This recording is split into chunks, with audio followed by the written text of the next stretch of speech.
And we are back. Thank you for joining us here at The Counselor. I am your host, Sheldon Stovall, and this is another day. I just want to remind you that we need you to subscribe to our channel. It's The Counselor, and it's our YouTube channel.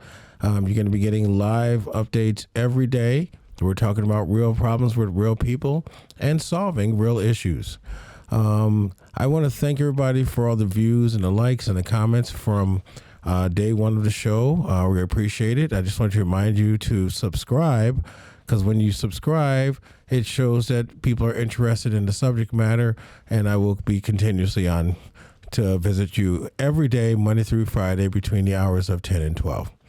Yeah, if you would like to be on the show, all you have to do is email me at promo, P-R-O-M-O, at thecounselor.live, or you can call in. My number is listed on my website, thecounselor.live. You can actually go to the website and you can call one of the producers, or you can slide up in one of my DMs. How about that? All right. I see quite a few people have it, by the way. And thank you guys for that. I try to get back to as many people I can. All right. So today we are talking about something that, of course, has been going on all around the world, and that's the COVID vaccine, the COVID-19 vaccination. Should I or should I not? Right?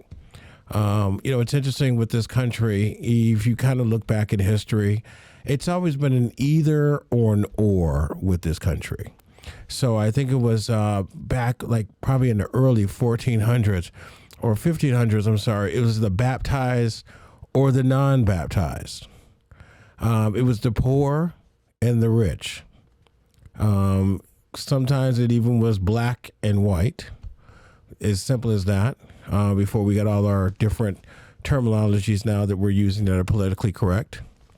But yes, we often refer to ourselves as putting ourselves in the category. Now in 2022, it's are you vaccinated or not, or the non-vaccinated. So now we have another separation in this world that we're dealing with. And believe it or not, I've actually not been invited in certain people's houses unless they meant asking me that question at the door. Are you vaccinated? And then when I give my answer, it's either I'm turned away or I'm invited in. So it's important. So this week, we're going to be talking about myths and facts about the COVID-19 vaccination. And it's very important to be informed. It's very important to get information on wherever you can. I'm what they call an unbiased informant, because I want to do this in the seat of a counselor so I can motivate whoever I'm speaking with to, help, be comfortable with whatever decision you're going to make. Okay, so we're going to be talking about myths and facts of COVID vaccinations shortly. We also have three callers. One is a caller. We have one guest that's supposed to be here a little bit later on. I think she's having some issues, right? And then we have another caller who may do either video or call in, but they do want to talk about how this has affected their lives. One of the callers, she is a displaced worker. She was working in a field which requires the participants or the employees to get the vaccination, and she refused. And so therefore, she went to college. She did 6 years of college to be in the career she's been in. And she's been in it for a long time. And now she finds herself displaced. She's now a displaced worker. All right. And then we have another young man who is living in programming, dealing with new people coming in and out, and is afraid to catch the virus, but he just doesn't understand it. And because of his religion and the beliefs that he's been raised to understand, he refused to take the COVID vaccination as well, which would possibly help his life go forward if he said yes. So that's a clear biblical dilemma where it's either heaven or hell, life or death. So we're going to have those conversations. So today I just wanted to kind of go over a couple of things. Like I said, there are myths and facts, and I prepared this. And I remember when I did this, and for one of my classes, one of my group classes that I took for my CSU, and we did myths and facts about the effects of COVID, and I think it went really well. So, some of the most common myths is the ingredients in COVID-19 vaccinations are dangerous. And the fact is that nearly all the ingredients in the COVID-19 vaccines are also ingredients in many foods like fats, sugars, and salts. So I want to just get my understanding of the COVID vaccination clear. From what I understand and the reading that I have done, the COVID vaccination is not the actual COVID virus that is being injected into your body. Now, I've heard that from many people. I've even heard that on some of these programs that I listen to on podcasts and some of the other YouTube channels that I'm subscribed to. So people have an understanding. Part of the non-vaccinated, the reason why they're not vaccinated, and I'm sorry I'm using that term on purpose, is because they're not educated on what's in it. They've been hearing different stories. So I want to be clear that the COVID is a virus. It's not a disease. And viruses have been around for a very long time.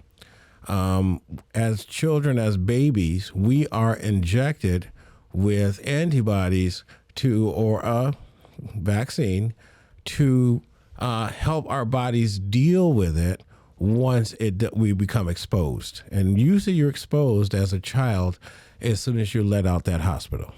Some people are exposed right after they get out the nursery, some children. So these viruses have been around for a very long time. And so I want you to understand that I hear people often say, I just can't wait till this goes away. The virus is not going away. It is going to be here even after we all die. And the next generation in 3003, okay, it's going to be here. It's a virus. They do not go away. They live. All right, so I do want to mention that. Another thing I want to mention is that a lot of people are they're misconstrued about a vaccination and what's in it.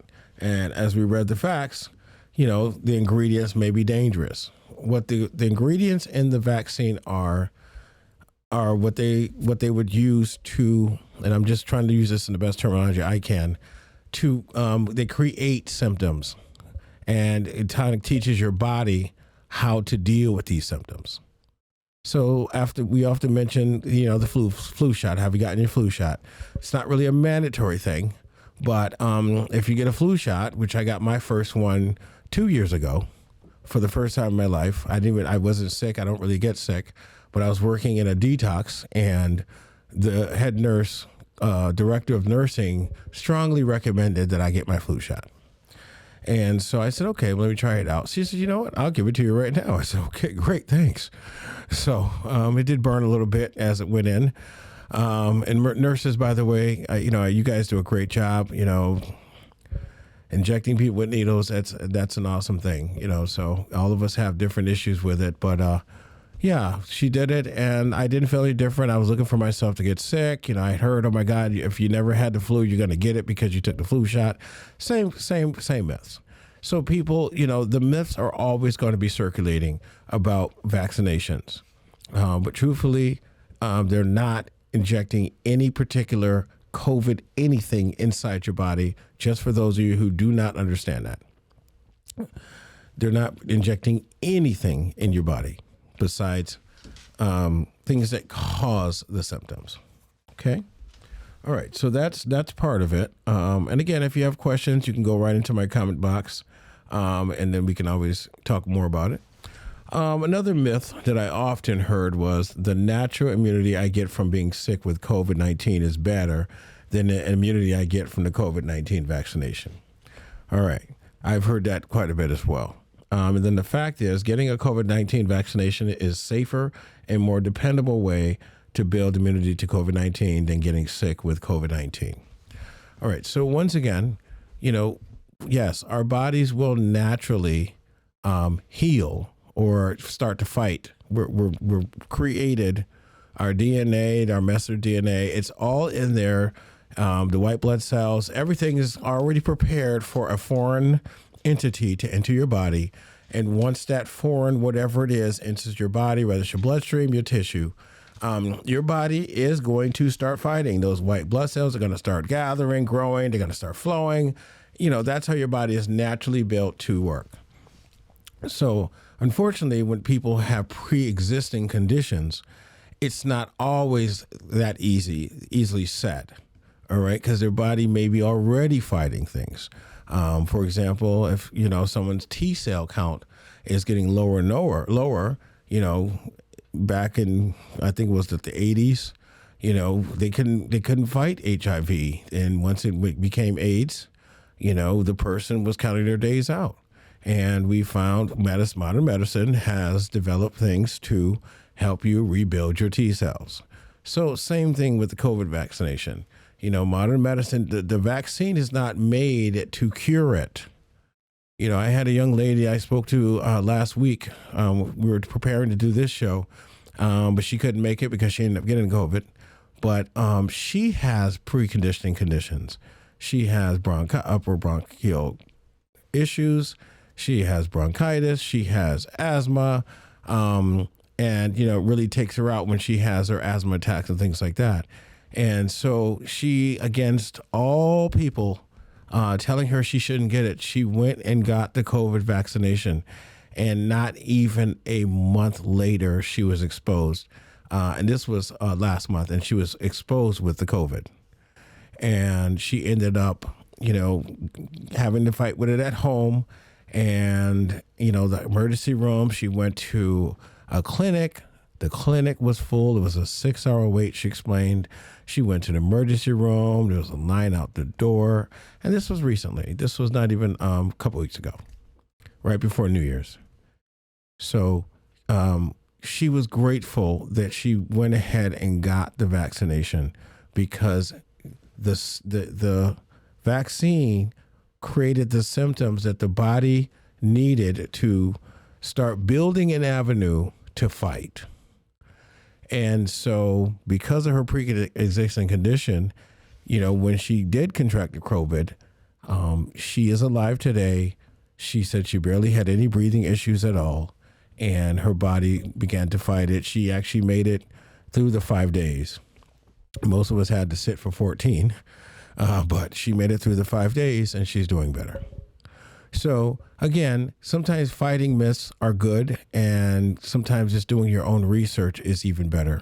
I would advise anyone that if you are faced with situations where you're struggling with, what am I going to do? Am I going to take this vaccination? Am I going to go to hell? There are some religious organizations out there that believe that it's the mark of the beast. Again, I'm going to be the unbiased person at this moment, because I do understand all sides. They believe it's the mark of the beast, and they believe it's an injection. And then I want to talk about the mass media as well. Sometimes even the mass media is at fault. And I'm not going to blame all of this on the mass media, but there was when the COVID vaccination first was introduced to this country, and it was pretty much being boxed up and sent out to the pharmacies and the doctor's office, there was a meme that had over 19 views in 2 days. And it was an African-American woman, and she got the vaccination, and she was on her phone, and she said, I got the vaccine, and all of a sudden her face began to shape into a deer. Now, when I seen that, I laughed. I laughed so hard, I just kept playing it over and over again because I couldn't believe it. And as I stated, I had a group class that I took, and I happened to play that video in the beginning. And so we were talking about the vaccine, the myths and the facts, and I played the video, and other students didn't laugh. They didn't find it hilarious. And so instead, we all broke into little groups, and then they all came back. One group said, it's really offensive that they would have used an African-American woman to show the effects of getting the vaccination to turn to a deer. How many African Americans do you think have just seen that and became afraid, and it went into their head that they determined that they're not going to take it? I had to stop and think for a moment, because as an African American man, I did not see that when I saw that video. But you know what? The students did, because you know what they saw? They saw fear mongering. They saw something else that if you had to look between the lines and see, only if you were looking for it, you can see it. And that's what they did see, is that this video were targeting minorities, as she explained in the class, and that she was trying, the government or whoever put this video out was trying to make someone afraid. And so I thought about that, and that does make a lot of sense.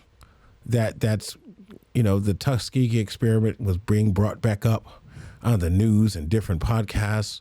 And a lot of people, if you get a chance, take a look at the Tuskegee experiment. That was in Alabama. That was like in 1950s, where laboratories in different places were deliberately injecting African-American men with chlamydia. And being injected with the chlamydia, they wanted to see the effects of it. And not only to who they were having sex with, but also as it grew in the body, what the effects would be, like blindness, things like that. So that was going on. And a lot of these people didn't even know they had it. So, of course, again, fear-mongering, people becoming afraid to get the vaccine based on what's being brought up. And I'm saying a particular community was targeted because that's what it seemed like when that video came out. So communities are targeted during situations like this, where, yes, myths are created. And these myths were created so fast that it brought a lot of fear. Then we had another gentleman who pretty much deciphered the COVID vaccination to be the mark of the beast. And that was the beginning of, I believe, April of 2020. Yes, I think after probably February, March in 2020, we had a gentleman with a 45-minute YouTube video telling us and showing us how the COVID-19 was prophesied in the Bible, and it is the mark of the beast. So anyone who is religious, who goes to church, who prays, that is something that would raise an eyebrow. I mean, I have a little bit of them left. It would raise an eyebrow and say, wait a minute, what do you mean the mark of the beast? So again, more fear-mongering. All right? So we're going to keep going. Like I said, we're going to get to our guests a little bit, but I just want to kind of give my understanding of what is going on in 2022, 2 years later. Okay? COVID-19 vaccines cause variants. That's another one. I think we mentioned that a little bit. They're trying to say that your DNA is going to change. Okay, that's very interesting. I had a grown woman tell me that one day, that it changes your DNA. And I said, I'm sorry, you said it changes my DNA. So the government is going to produce a vaccine, and inside that vaccine is going to be a little chip that is going to go through my body and change my DNA. Now, I haven't done the full research on that yet, but I do have someone who is going to call into the show. I had asked her, she's going to do her very best to kind of help us understand what that means. And she is, in my field, she's a forensic psychiatrist. So I would love to hear about that. All right. So the fact on that is COVID-19 vaccinations do not create or cause variants of the virus that cause COVID-19. Instead, COVID-19 vaccinations can help prevent new variants from emerging. So as this COVID-19 virus has literally become, two variants, I think, or two or three variants already. I know a booster shot had came out. We're going to talk about that.